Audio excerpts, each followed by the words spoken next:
I recently bought a table and a countertop from Richard Gomez. You can find him on Instagram at shapedbymez. And I love it. It's beautiful. Richard, one of the questions I have been thinking about is how did you get into woodworking? Well, my dad was a cabinet maker, and so was my grandfather. Okay. So I grew up in a wood shop Okay. in in San Diego, Mm-hmm. and so I grew up in sawdust pretty much. And you just always loved it. Yeah, I always loved it. And then in 1980, I that was after high school. I took a surf trip over here to Kauai, and then I ended up staying, and This is a classic Kauai story. and then I worked on the tour boats for a while. We had the only tour boat company going down the Pali Coast, and I worked on the tour boats for a while, and I got kind of tired of that, and so I decided I was going to get back into woodworking again. And What kind of things did you learn from your dad and your grandfather in terms of woodworking? well, a lot of stuff. I mean, endless stuff. I mean, Everything. everything pretty much. Yeah. Yeah, I got to, hand everything to my dad because he showed me a lot of stuff, that I couldn't, it was hard. A lot of stuff you learn on your own too. Mm-hmm. But yeah, he was a good teacher. What is your favorite kind of wood to work with? Probably koa and any local wood, really. You like it all? I don't like the really, really hard woods like lychee and eucalyptus and Okay. yeah. Ipe's from South America, I believe, but Yeah. I hate working with Ipe. Yes. It's hard to shape. Yeah, Yeah. it is. Um, so you would say koa and then anything else local. Yes. Yeah. Um, I first heard about you when you shaped a table for a really good friend of mine. Uh-huh. And then, of course, when I bought my wood, I was connected with you. So that was really great. What would you say is your favorite thing about working with wood? Well, it's nice not to have to go to like where they're building a house or something and you got to go on this crew with a bunch of guys working there, and we just have a quiet shop here, and everybody kind of does their own thing here, Uh-huh. and it's just a lot. I worked on houses for years, and this is the best thing I ever did was get my own shop and just start making our own stuff. What was the project where you're like, I'm so excited about this? What would that be? Well, I did some work for Drew Breeze. He's got a house over in Poipu, and I built a couple of things for him, a big dining table and a coffee table and stuff. And and he's a really nice guy, really nice. Yeah. And then I've done some stuff for Laird Hamilton, and I've known Laird for years. Yeah. And Laird's been a really good client. Yeah. And he's a really nice guy. Yeah. Yeah. And I would say 95% of my customers are great. God blesses me with the right people. That's what it comes down to. Well, let's take a look at your shop. Okay. Okay. Yeah, so this is some big equipment. Yeah. Looks like to me. What is this? This is a flattening table that we use. We put our big slabs on here, or small, whatever. You can take anything up to 4 feet wide on this thing. And we set the slabs on here, and we get them all flat, and then we run this gantry router over it. And you go back and forth, and we also have a CNC machine that can do that, but actually this is faster than the CNC machine, doing it this way. So we mostly do our flattening here. We're probably going to use the CNC machine for cutting parts out and stuff like that. Yeah, these are all slabs. This is a monkey pod slab, and then I've got this is mango slabs, sorry, and then I got 2 big monkey pod slabs behind me.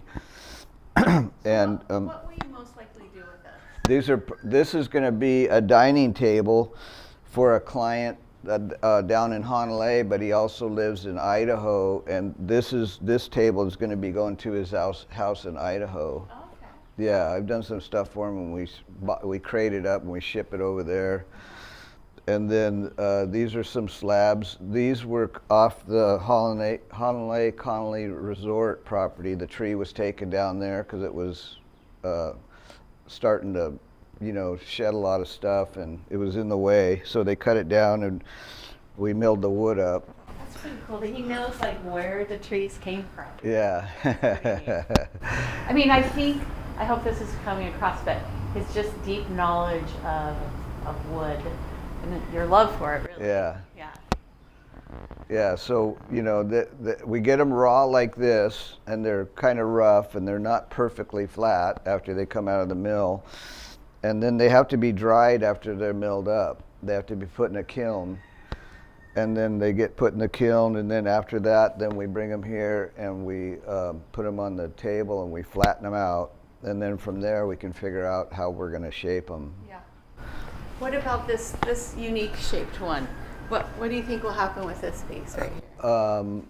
This is for those people that have the 2 cookie cuts out there. Okay. Evan Jones out in Hyena. He's Pierce Brosnan's neighbor. So this is gonna. He wants 2 tables out of this. Okay. So I'm making them 2 tables out of this, and then whatever we're gonna do with that, they're gonna be here next week, and we're gonna go over what they want. And then Okay.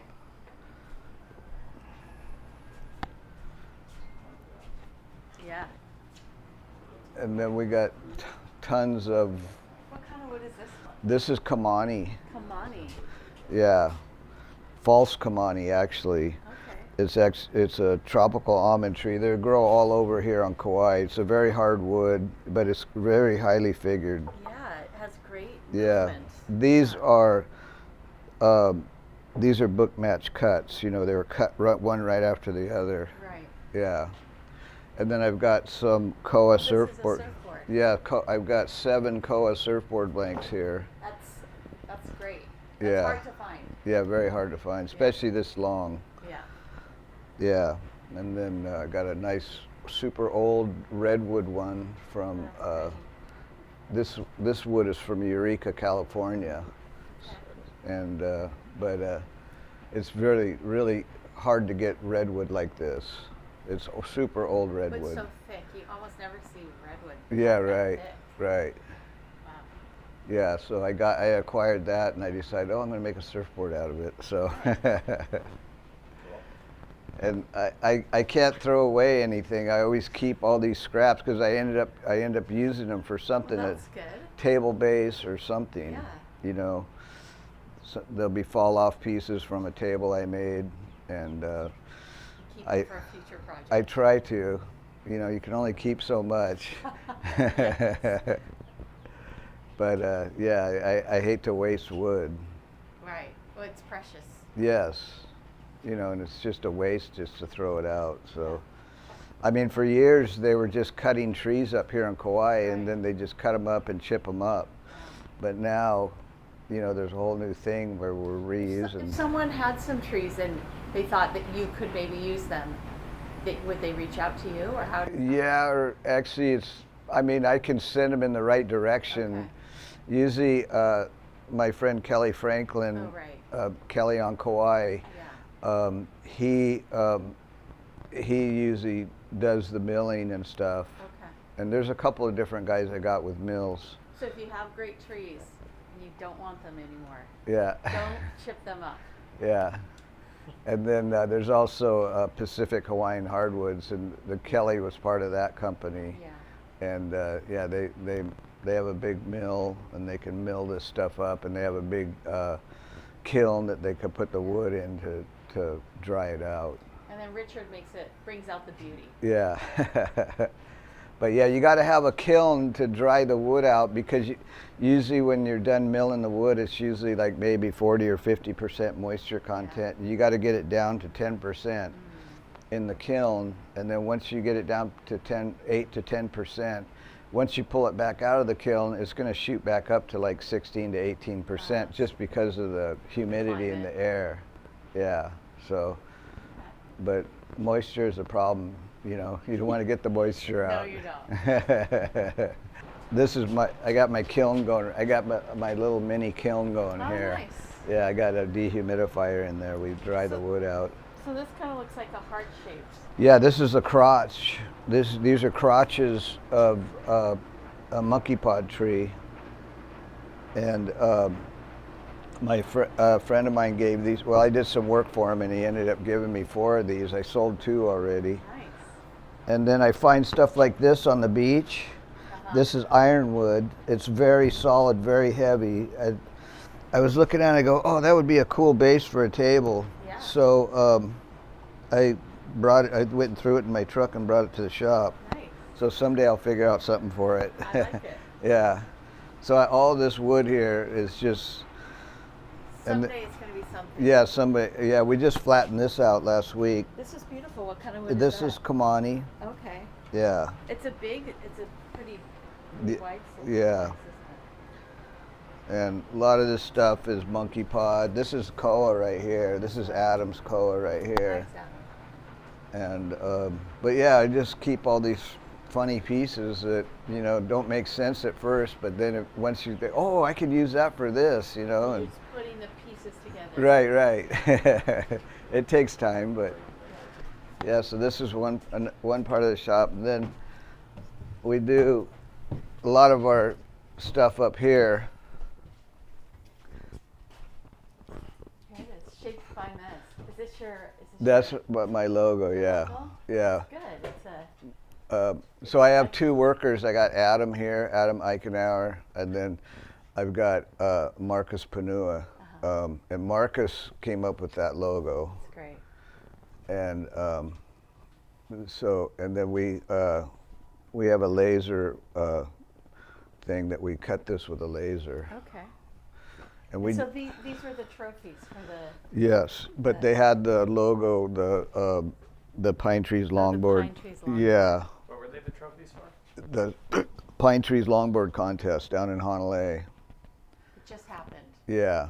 So the guy that puts on the contest, Amayan Goodwin, he's got the Slow Yourself Down store down there. So he ordered. We just made 40 boards for him, 40 something boards for his shop because he wants to sell them in his shop. He has great swag. Yeah. The stuff he sells is really always interesting. Yeah. And then probably those the big koa surfboards I got down there are going to end up with Amayan. Yeah, because he said he's got a place to put them. Okay. So yeah, we're gonna. And he's been a friend for a long time. I pretty much grew up with him. Well, this is a cool one. Yeah. Behind you, it has the fins on it. Adam built this one. This is you, Adam? It's for my 6-year-old son. Oh, wow. It's mango and purple heart. I made the little fins out of purple heart. It's beautiful. Yeah. This is all the mango that I got from Laird. Okay. Yeah. So do you like doing the little projects? Yeah. Do you like the big tables, or you just like it all? I like it all, really.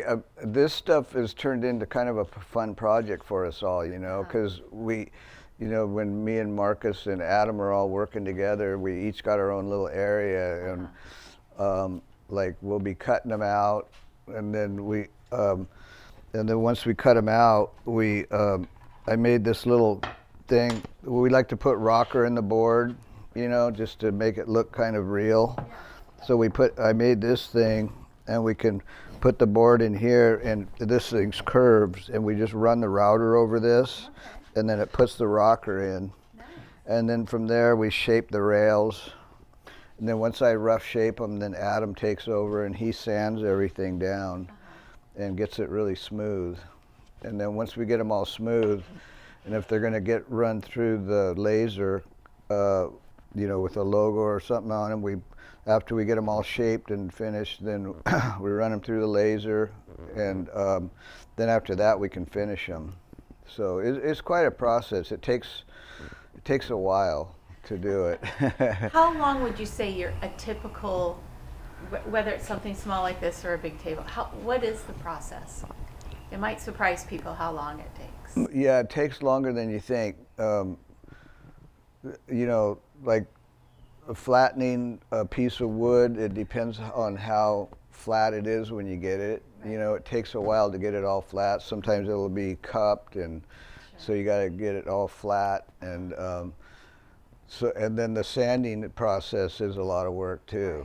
Right. There's a lot of sanding involved, and then you got to figure out. You got to go over with the client how they want it shaped and everything. And we try and leave as, like a lot of people like natural edge on their tables, a live edge. Yeah. A lot of people call it.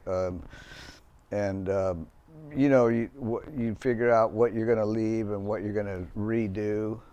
And then sometimes you got rot in wood that has to be fixed, and a lot of times it's like that.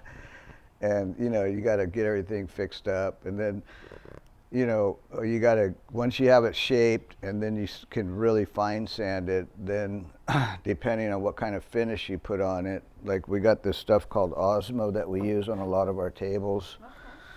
And or there's another stuff called Renner, which is a catalyzed acrylic. That's what we used on your Kauai table. Okay.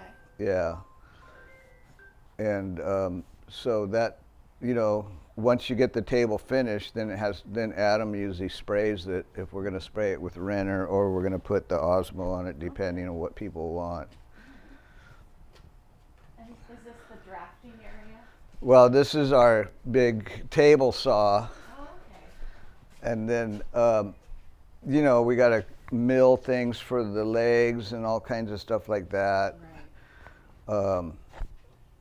You know, we got a lot of different stations. We got the, you know, the joiner over there and the big planer, 20-inch planer.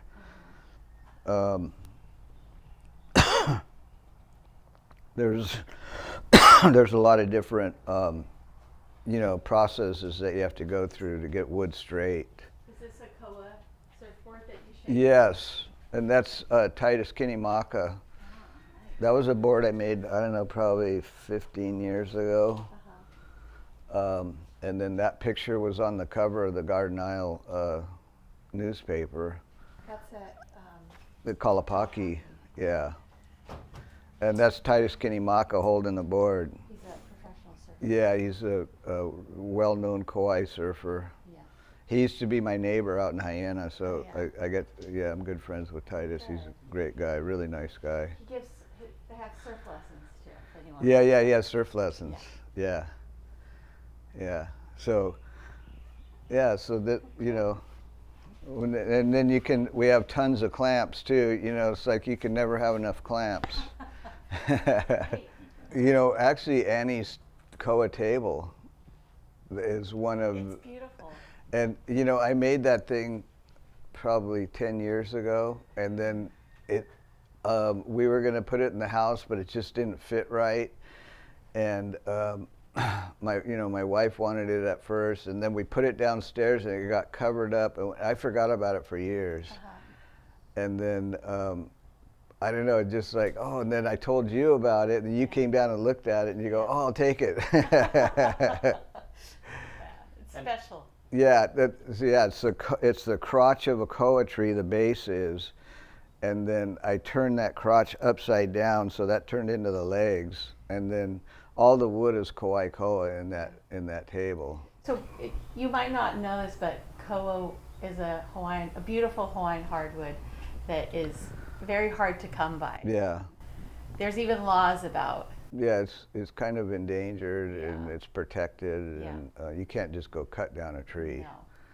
You got to have special permission and stuff. Yeah. And but they do let you cut down trees. You can get a permit, and you'll have to go out there with the state guys, and you know, they'll tag the tree for you, and then you can come back and get it if you have the equipment to do it. Yeah. It's a big deal.